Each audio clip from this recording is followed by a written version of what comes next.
They were murdered because they were Jews. Who would do that? My friends, to execute this most unimaginable evil took hundreds of thousands of people, millions. It had to be designed. It had to be built. It had to be tested. And then the process began. Who could possibly, what human being would possibly do that? Must be psychopaths. No, my friends. This was done by ordinary people. Just like you and I. Who participated in the most evil aspects that man has ever created. Mass murder. 1/3 of the Jewish population of the world was murdered over a period of 2.5 years. That, my friends, is Auschwitz. How is that possible? In the 20th century, a time after World War I, when the world is going to be safe for democracy.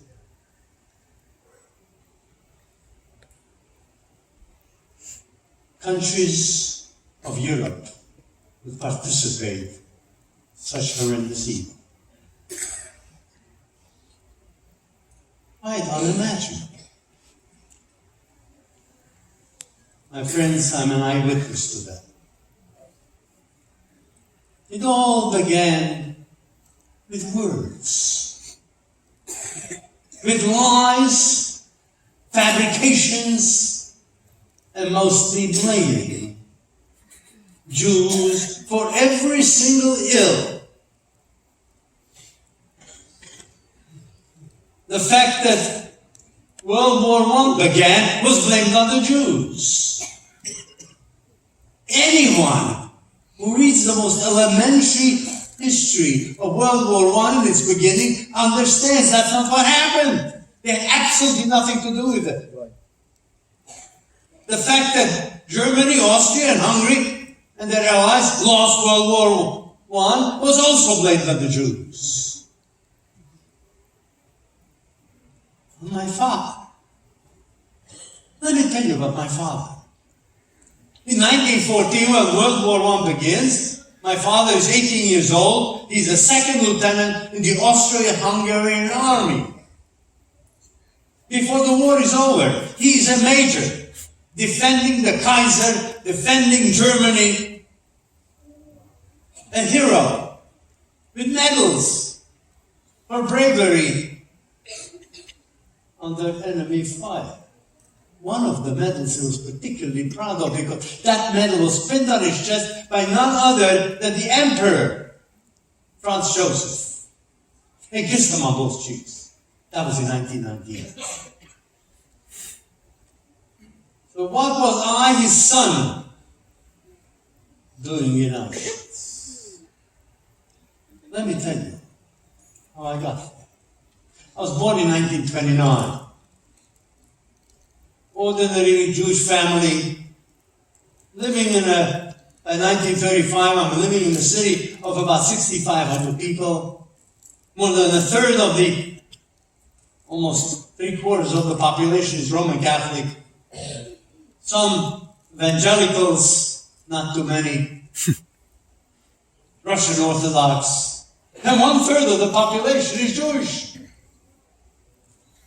Living in peace and harmony. After all, the country is called Czechoslovakia, a model of democracy, emulating much of what was best of America. Equality, opportunity. And so, age 6, I began school, in a public school, of course. That's the only school we had in town anyway. And I will admit to you, I liked school. You may think that's strange. But then I also have to tell you why I like school.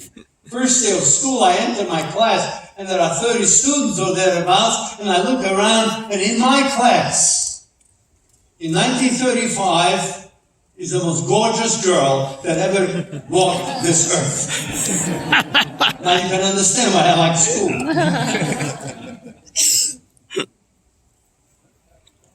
We became friends.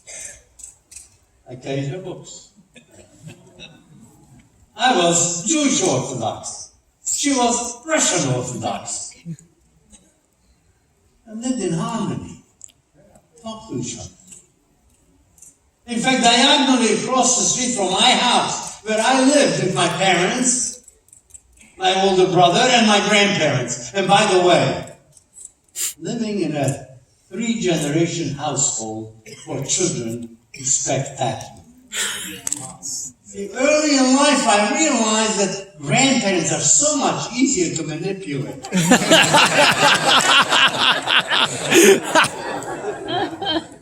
All I had to tell my grandfather was how much I loved him, and for some reason things appeared that I really wanted. My father would have said, "No way, Jose." I go to school, I play soccer, I have a friend who I walk to school and back home again. I carry her books, we do homework together.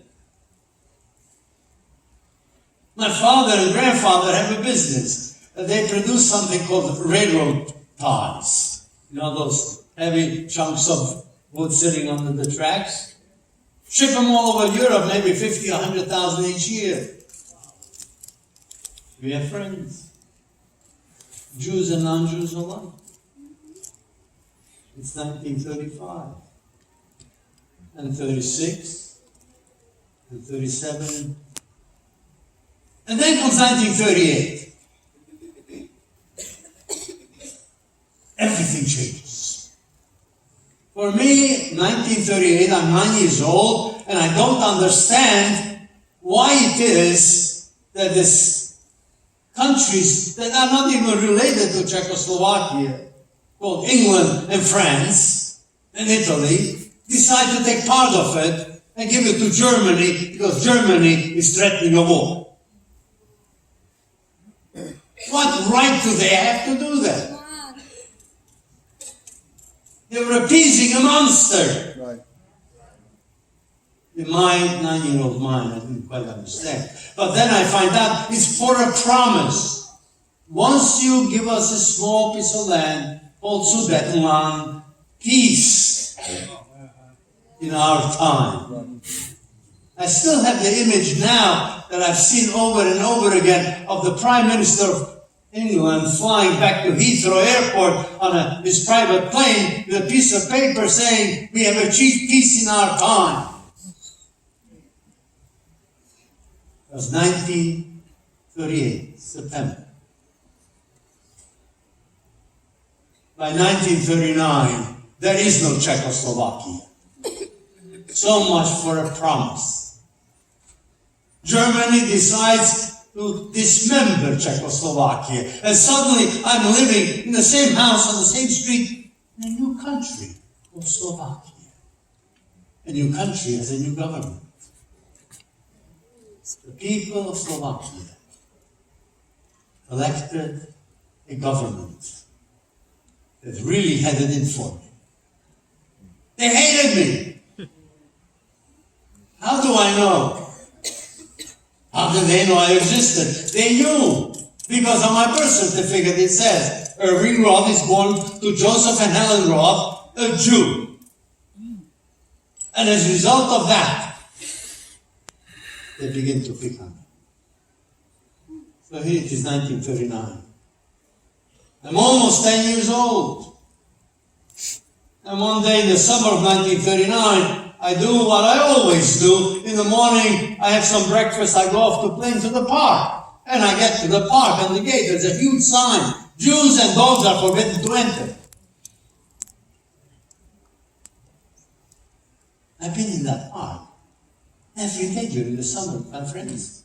Now most of my friends who are not Jewish can go right in, but I can't.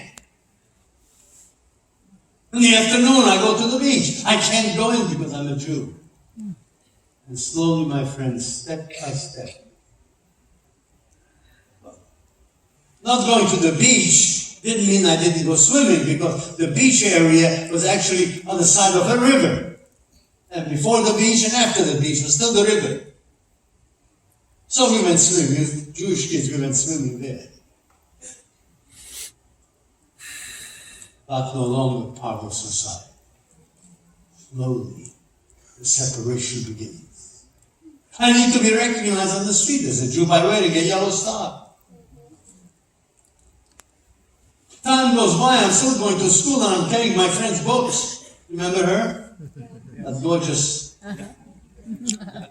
And one day, I get to her house, hand her her books, and ask her if she's coming to my house to do homework, as we always did. By the way, I helped her with math a lot.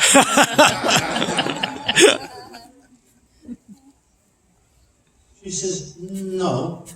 I said, oh, you want me to come over to your house, right? No, she says, I don't even want to talk to you anymore. My father told me, none will be so friendly with a Jew. And here I am, 11 years old, dumped because I'm a Jew. Transformation of people begins. Not just the law. Slowly, Jewish attorneys cannot practice law. One day I start school in 1940, September. I get up in the morning and off to school I go. I get to the gate of the school and the principal stands at the gate and I see a small group of students is gathering on the side. The rest of them are going in. I approach the principal and says, you can't go in. We no longer allow Jews in our school. Every Jewish student, from kindergarten to getting PhD on that day, was thrown out of school, including all the teachers who were Jewish. It didn't matter if you were a tenured professor, but you were a Jew, you were thrown out. And then comes a rather severe blow, economic in nature. Jews are no longer allowed to own a business. And so my father, who is a pretty bright guy, decides, wait a minute, this is a disaster. And so he approaches a friend of his, a Christian man. Albert was his name. Says to Albert, I need help. He says, this is bad? No. And explains to him the fact that the law says that he as a Jew can no longer own the business, and therefore he asks Albert to lend him his name. Change the name of the business, change the stationery, change the sign, and now it's a Christian business and no longer in danger. And so Albert, being a friend, agrees to this. He rescues my father's business. He's a rescuer. A few months go by, and one day Albert walked into my father's office and says, Joe, how is business? Great, says my father, I really appreciate what you're doing. Whereupon Albert said, yeah, I've been thinking about that. After all, it's my name that appears outside.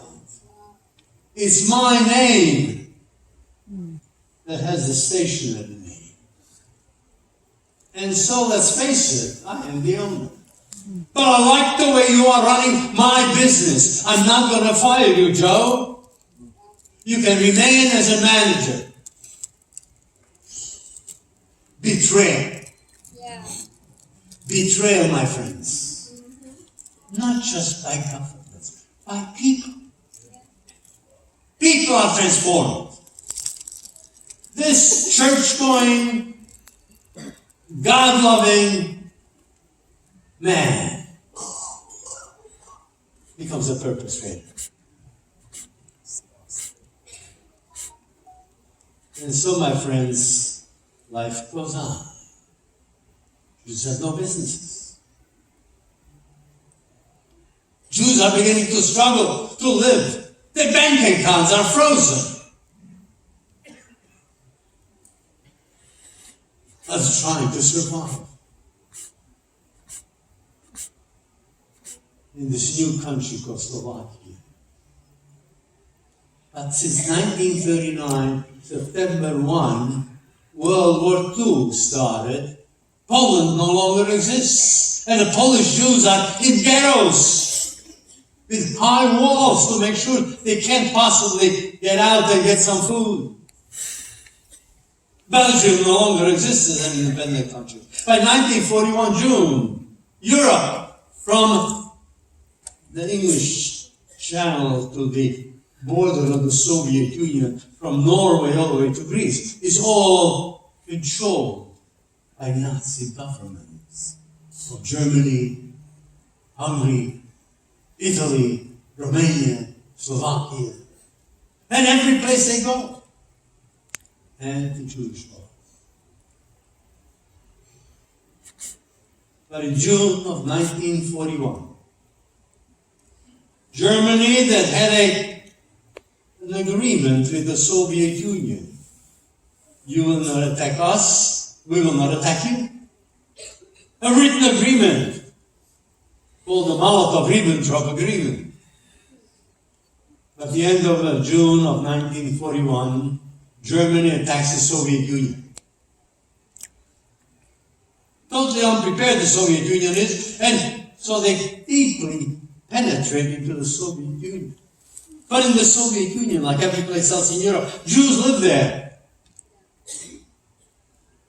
And you might think what will happen if there'll be persecution of Jews. No, my friend, there is no persecution of Jews. There's murder of Jews. Special units are organized to go to cities, villages, and towns and cities of the Soviet Union as the German army and the Hungarian army and the Slovak army approach, get the Jews together, march them out into the field or into the forest, into a ravine, the machine gun. Who are these people who are doing the machine gun? You're not talking about inanimate objects being shot at. You're talking face to face. A 3-year-old child, a 100-year-old man being shot face to face. Not by a psychopath, my friends, by ordinary people. The total transformation of humanity. In August of 1941, the murder began around June and July. By August of 1941, a major piece of information. August of 1941, the British Secret Service broke the German communication code. And so they were monitoring in London every single transmission by the troops in the field, in the Soviet Union, to Berlin. And every day, they knew exactly how many Jews were murdered. And being America was an ally, Washington knew too.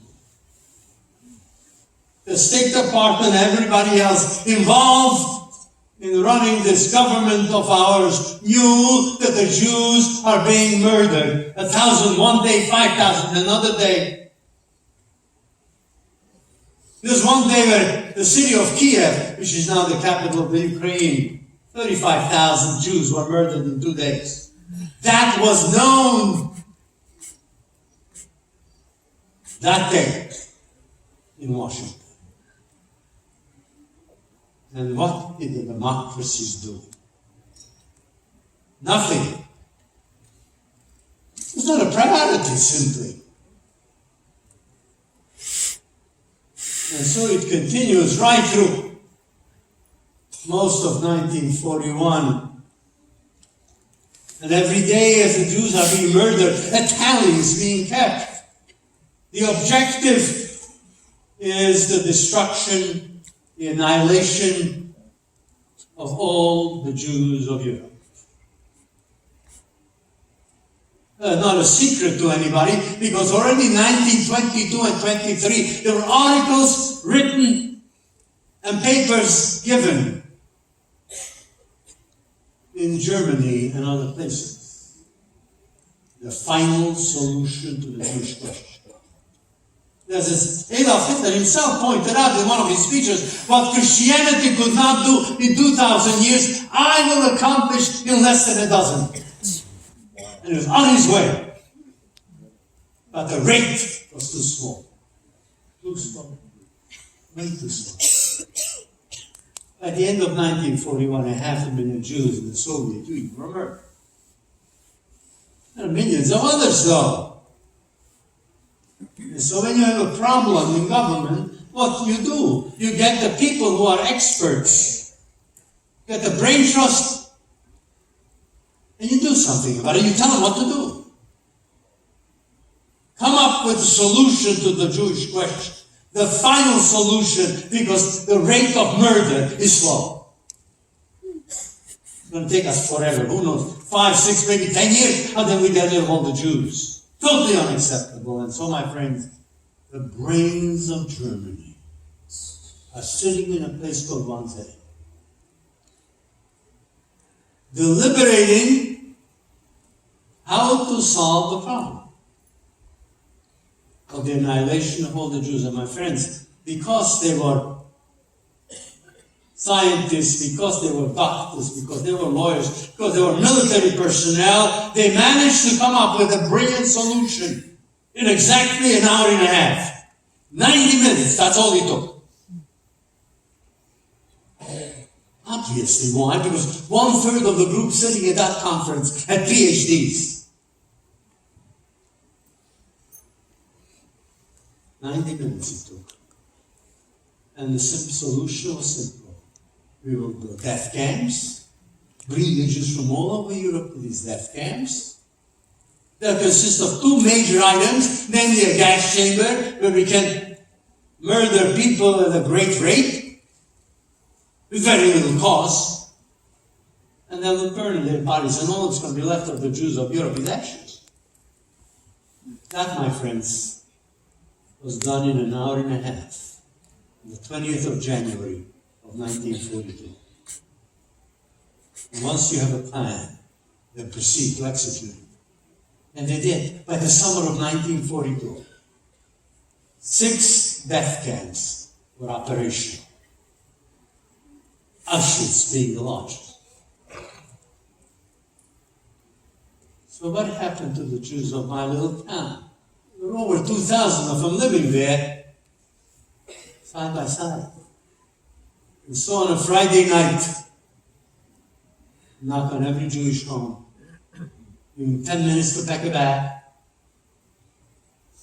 And 90% of the Jewish population of my little town was marched from their home into the synagogue, and the synagogue was locked. It was a beautiful place. A city for 400 people. And now there were 1,800. The synagogue had a beautiful ark, beautiful seats. There's no place to sit because it was built for 400. No bathrooms, no running water, no air conditioning. It's the summertime. And they're there for a day and a half. After a day and a half, they're marched to the radio station, awaiting cattle cars shoved into there. And my relatives and my friends are gone. A small portion of the population, Jewish population, is left there. Why? Because they were still needed to run the economy of the city. The chief engineer for the city where I live, Humene, was a Jew. So they needed somebody else to take over the job. It takes time, so he's there. My father's still running Albert's business. He still needs him temporarily. The rest of the Jews are gone. A few months go by, and one day my grandfather and grandmother are arrested. We get him out. But we know we're in trouble. We must escape. And so we do. We get across the border from Slovakia into another country called Hungary. You know, the map right south of Slovakia is Hungary. Now, Hungary's idea what to do about the Jews was somewhat different. They figured that there are hundreds of thousands of Jewish men between the ages of 18 and 65, so we're fighting a war. We need people, we need manpower. Why don't we take the Jewish men, put them into a slave labor force, attach them to the army, and let them take care of things like building bridges, fixing roads, march in front of tanks, and get the mines. And so the Jews of Hungary, the families are at home. The men are in slave labor force. And so we get there. My brother and I and my grandparents stay in a small village with some relatives. In fact, the village had about 8 or 10 Jewish families. All of them were related to us. It's 1943. It's the end of 1943. By the end of 1943, Italy was in American hands. The invasion of France is underway soon. The Russian army is pushing back. The bombing of Germany day and night. And there's still close to 500,000 Jews in Europe alive. And so the Nazi government of Hungary decides it's time to bring the final solution to the Jewish question to Hungary. In 53 days, 437,000 Jews are picked up from their homes through a quasi-ghetto into cattle cars to Auschwitz. I am one of those Jews. My brother, my grandparents. My mother and father are in Budapest because they needed a job. They were not with me in this little village. The train begins to move. I'm inside the cattle car with 90 other people. And as you can imagine, there are no places to sit in the cattle car. No bathrooms, no running water. Day goes by. Second day, third day. At the end of the third day, the train pulls in to a seemingly enclosed area. And it's nighttime, and the doors are slid open, and I want to get off the train, and I do, and all I see is guards screaming and yelling, "Heraus! Get out! Take nothing with you!" In the distance, I see flames coming out of chimneys. I have no idea where I am. I'm 14 and a half years old. On one side is my brother, the other side my grandfather. Suddenly we're all coming and facing a man in uniform who holds something which looks like a riding crop, pointing right and left. Of the 4,000 people, about 3,700 are marched off to those buildings with the chimneys and flames. My brother and I, not so. My grandfather, grandmother, my aunt, my 10-year-old cousin. That night, my friends, the 3,700 people who were separated from us, 24 hours later, were ashes for the crime they committed of being born a Jew.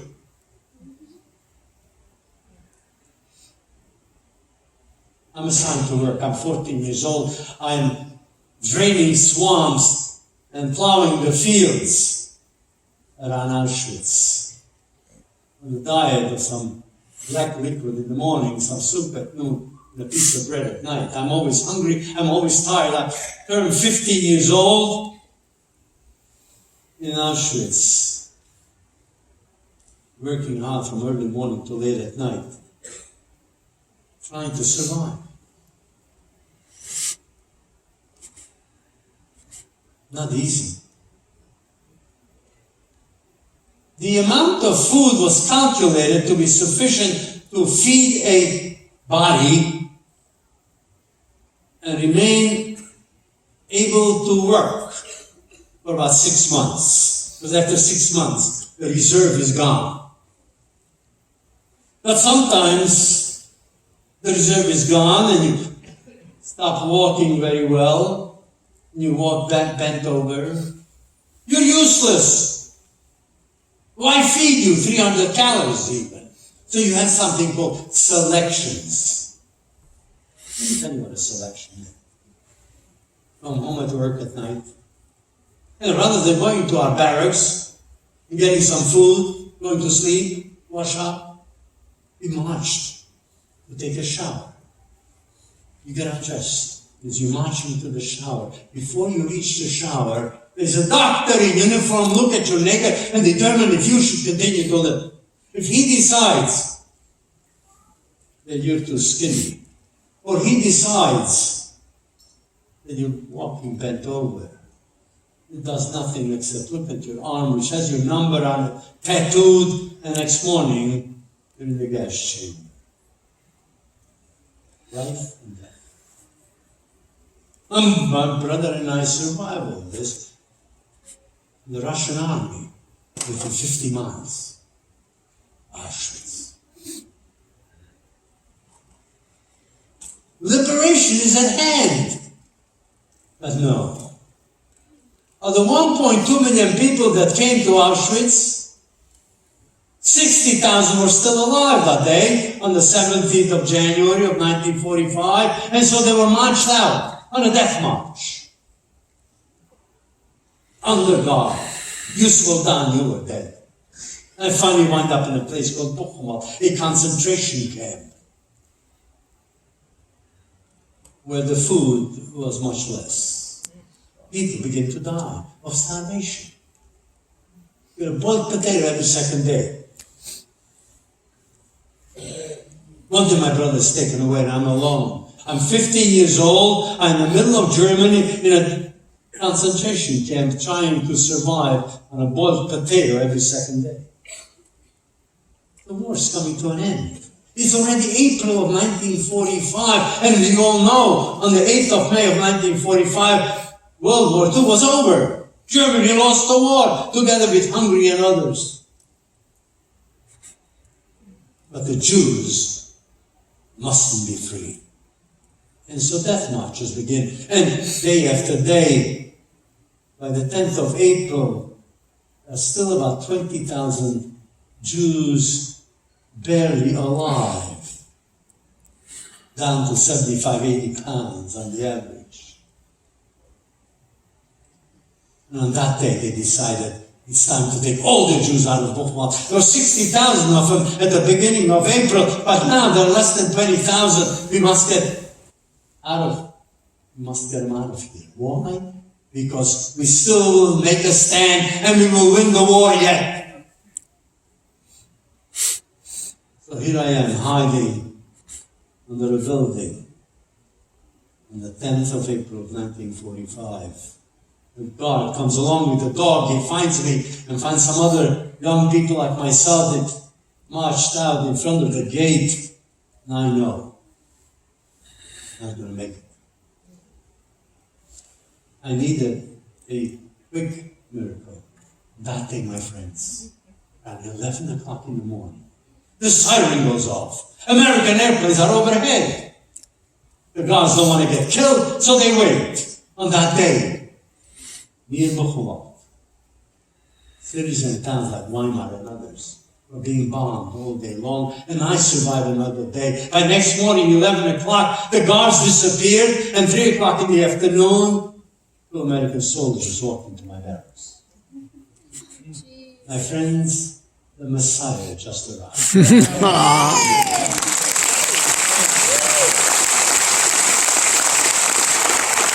can imagine, here we are in my barracks. There were about 250 kids, 15-year-olds, 16-year-olds.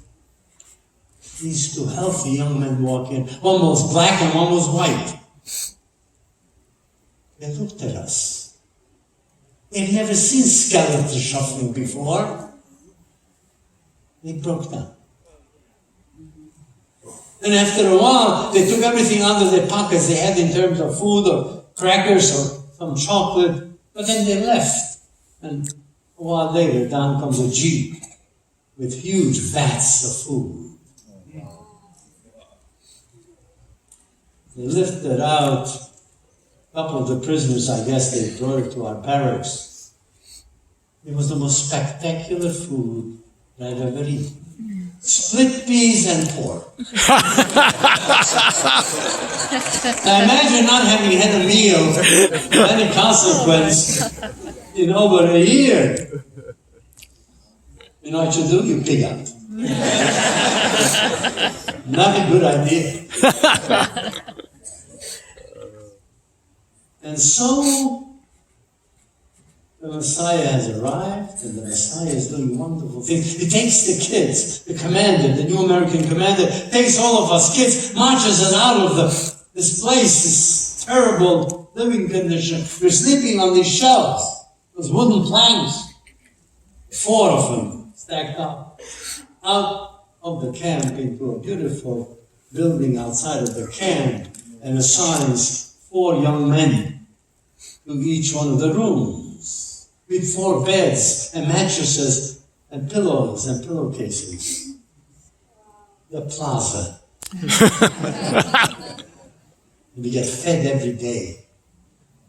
And not only do we got just food, we also get chocolate. But one day, my friends, the ultimate. Each one of us, 15 and 16-year-olds, get a carton of Camel cigarettes.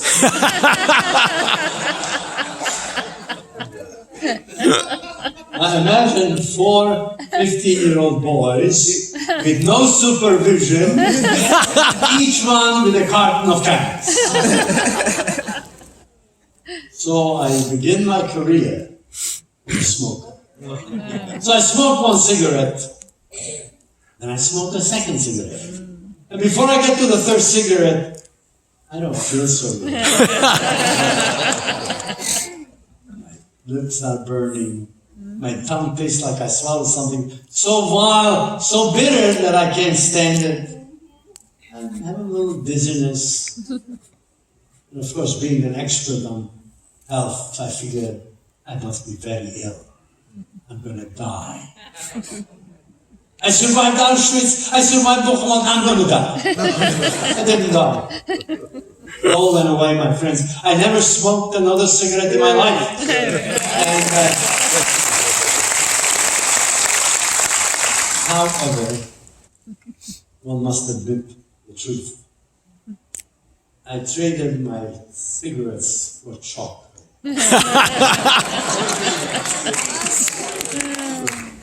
I'm a chocoholic.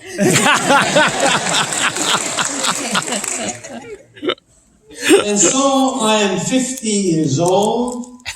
I'm in the middle of Germany. The war is over.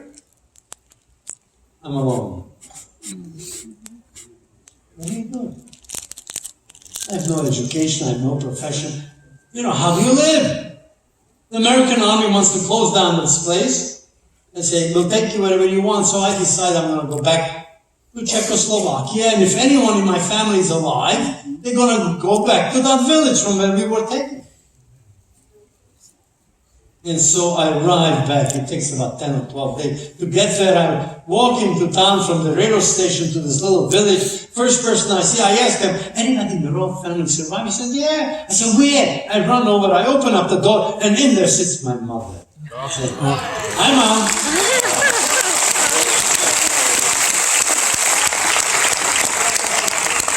My parents survived. They were in Budapest, as I told you. My father gets very sick before the Jews are being taken away. He winds up in a hospital. He is in a coma. A Christian nurse decides her mission in life to bring Joe Roth back to life. Wow. That's her mission. And every night, she is with my father. She talks to him. She moves him around. He's in a coma. Night goes by, another night. 2 weeks go by, he's in a coma. And one night as she's going through this process and talking to him and pinching him, suddenly he says, "How long have I been asleep?" Oh, wow. Yeah. Wow. My father comes out of a coma, and the Jews of Budapest are being shot on the street and dumped into the Danube. Or shipped out.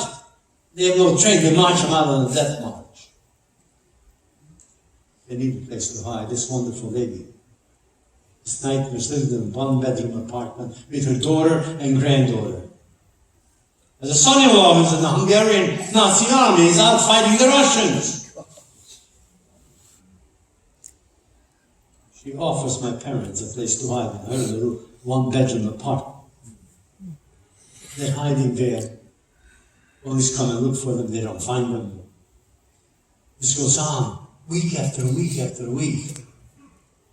And one night there's a knock on the door, my parents into the hiding place, they go inside the apartment, but it's not the police and it's not a neighbor, it's the son-in-law comes home, the Nazi son-in-law comes home for 3 days.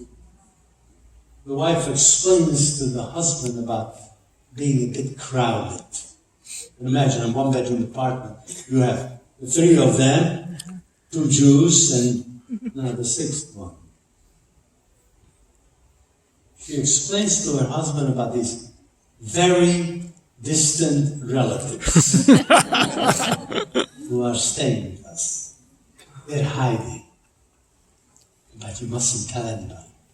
Because if you do, anybody finds out, they'll go to the police, the Hungarian Nazi police, and tell them there are some 2 Jews, and if they find them, the neighbor or whoever found